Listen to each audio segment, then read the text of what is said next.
steps, living room. Let me apologize in advance for all the rock we're about to make. Got a couple of ideas I've been working on. I'll lay them on you. Dude, wait. It's called Everlong, and you wrote it about 20 years ago. How you feeling? Everything okay? Ever since we moved into this house, my mind is flooded. We all have writer's block. This is not just a creepy rock and roll house. It allows spiritual entities to cross into our world. Oh my God! I love this movie. It was great. It was really, I had a great, just a great time with it. Awesome. I want to dive right in there. There's such a long history of these sort of rock adjacent movies. You know, it dates back to the 50s with Elvis and Jailhouse Rock up through Hard Day's Night and Tommy. I'm curious how that history of the genre informed what you were going for here. I mean, obviously it's the Foo Fighters, you know, like when Dave was straight up like, I want to make a horror film, you know, instantly I was like, all right, so you guys are going to be in a horror film, and it's been a really long time since we've seen like a band related film. So, you know, a lot of the focus was we're going to mix this band film, but we're also going to make it a horror film, and we're also going to mix it with a comedy, which is very hard to do, by the way. And so, you know, I think the people that get like what we were trying to set out to do are going to love the movie. You know what I mean? It's like, it really is just that, what we were trying to go for. 80s gore, you know, a band doing their thing in a movie in a bad situation, with the comedy of the Foo Fighters and like, you know, basically like the old music videos that they did. We wanted to mix that all together, and that was it. That's what we wanted to go for.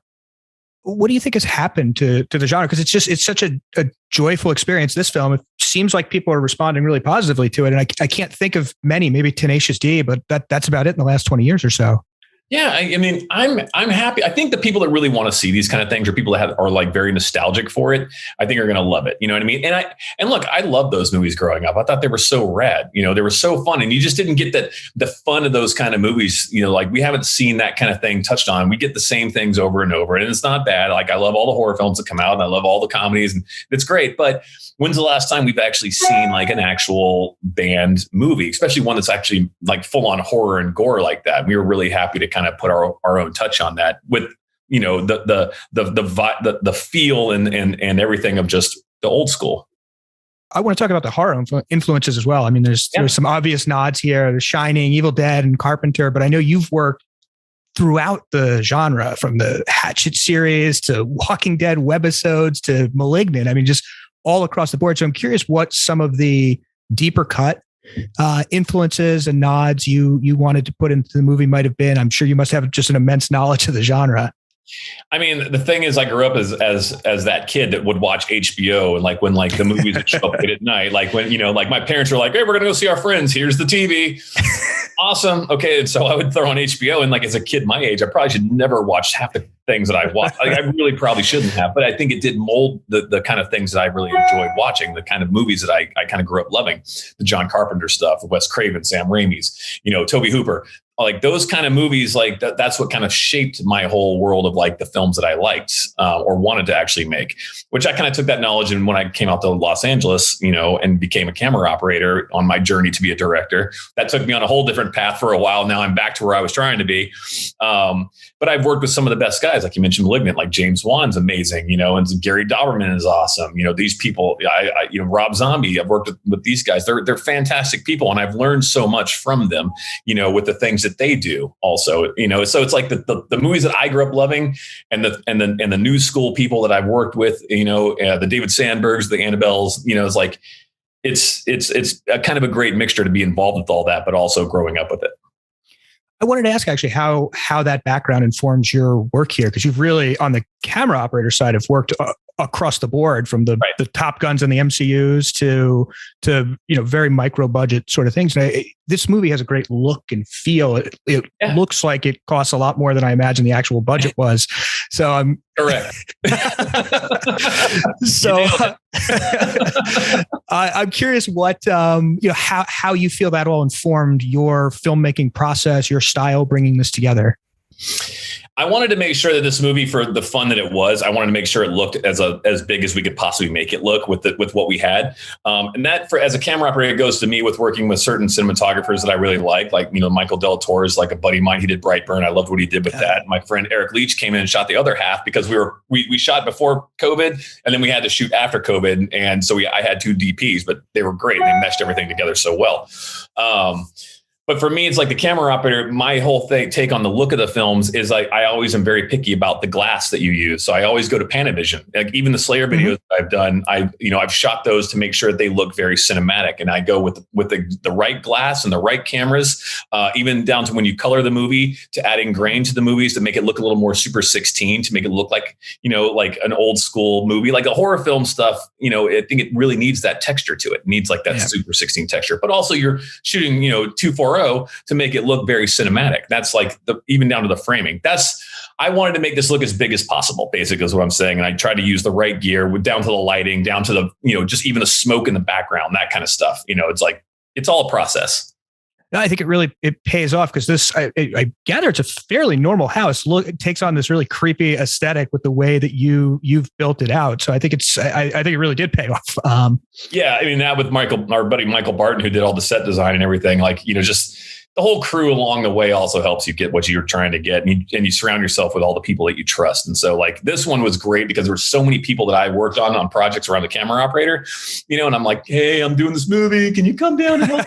Oh yeah. So I actually on this one really had the core people that I really wanted to work with. Like I really was so very happy with who we had on our crew, and cast and crew. It's very vital for that because they are the ones that help you along the way.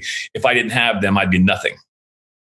So I want to talk about your cast. Obviously, Dave is sort of a natural on camera. I know he's got some acting experience, but the rest of the band less so. And I was curious what your process was like to work with them on their performances.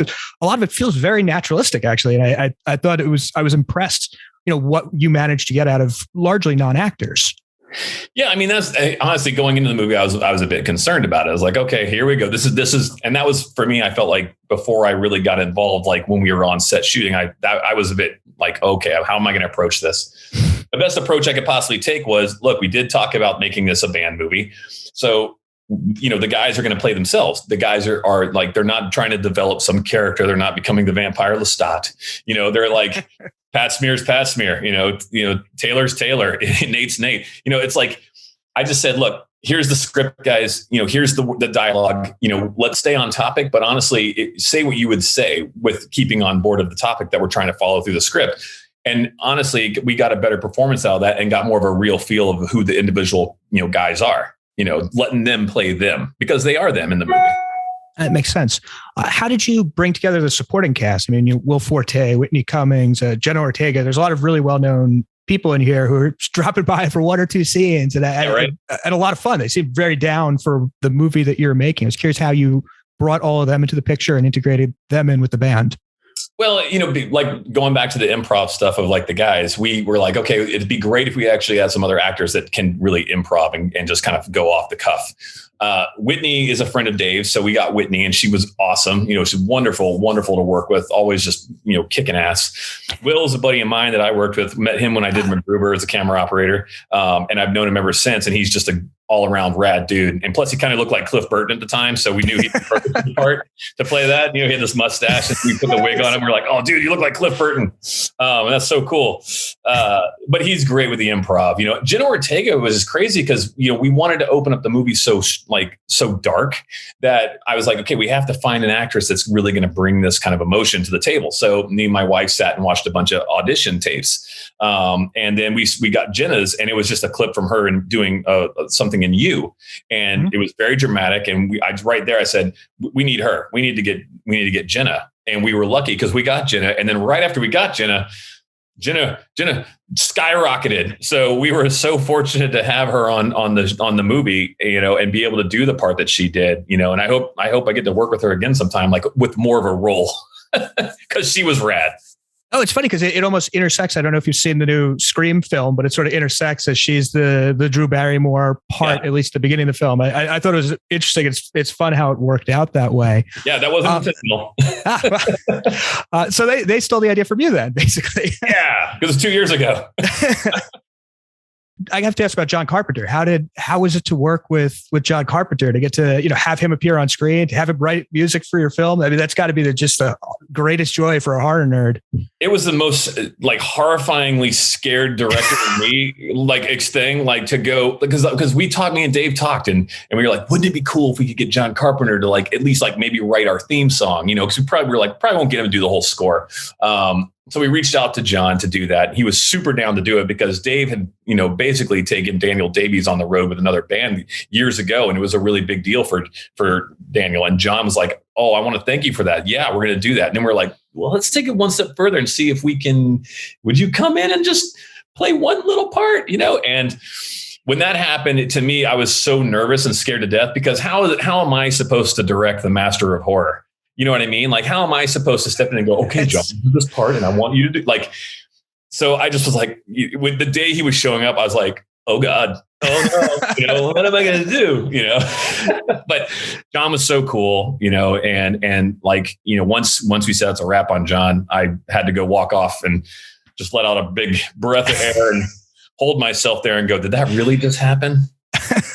And then Roy Mayorga wrote our score, the rest of it. And he's the drummer of Ministry. He's in Stone Sour, huge Carpenter fan. And so we based a lot of the movie to start off very Carpenter and very in that tone, because that's what we're going for. And then towards the end, we wanted to ramp it more theatrical as things started to happen. So all around, between John's score and Roy's, we took the theme, we molded it into that and just became what it is. I'm very happy. It's amazing. I want to say thank God for practical effects here. It's right? wonderful to see so many practical effects in our era of CGI gore replacement. I was curious, how working so practically informed what you're doing. Obviously, it takes more time, more energy in a lot of ways, and a lot more preparation. So I was curious, what that was like for you in making this film. I mean, but that was always the case because of what we were trying to do and what we were trying to kind of emulate was if we're going to do the horror, we're going to do the fun horror that we like the Friday the 13th stuff. So if we went off and totally CGI'd all this stuff, it would have been a real bummer in my opinion. And it wouldn't have played as well as it does. We had to go the practical effects. I'm honestly more of a practical effects guy because of again, HBO in the 80s, blah, blah. But we that was always a given thing. So we really pre-planned having as much practical as we could. Obviously, there's some things in there that we had to kind of work with a little bit to make it because we just didn't have all the resources to make it.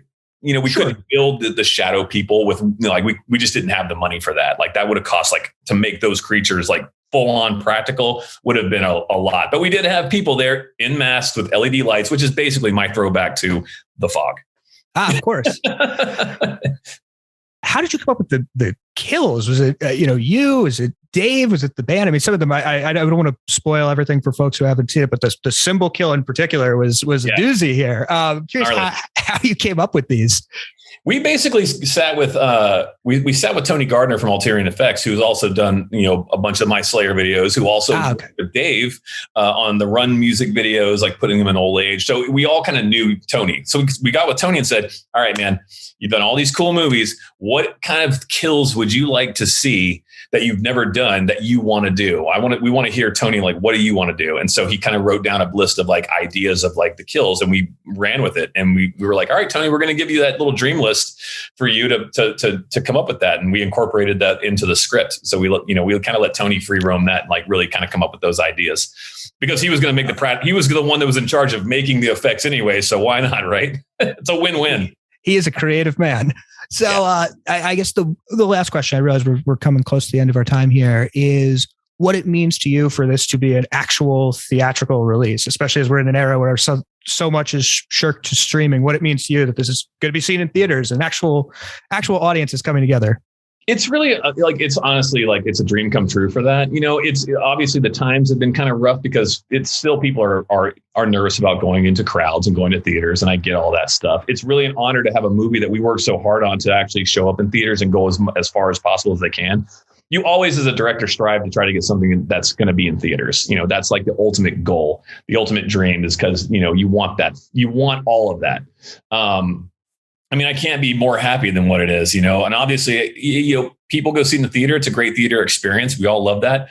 If you're not comfortable going to the theaters, wait for it. It'll come out at some point on VOD and like streaming and Blu-ray and stuff like that. And, basically it's just, this movie is a fun movie. This movie is a party movie. This movie is hopefully going to be a cult classic kind of a film, like later on down the road, that people are putting on in the background when they're having their party and just laughing when they turn and see, the symbol kill, or the things that are going on. That's kind of like what we really wanted to go for here. And we just, it's just all about having fun in this whole thing, not making you think and be like totally freaked out and scared. And you go home and go, I got to think about what I just saw. No, you're supposed to laugh. No, I appreciate to laugh at times like these, At times like these, of course. We got to keep the laughter going ever long. But see what we're doing. We're going. Yeah, we're doing it. But no, BJ, thank you very much. I really, really do appreciate you taking the time. The movie was, I truly, I had the best time with it, and I hope an awful lot of people go to see it in theaters this weekend. Me too. My last thing, just have fun, guys. Go see it in theaters. Have a fun old school band movie. Rock and roll. Awesome. Thank you, BJ. Appreciate it. Thank you so much.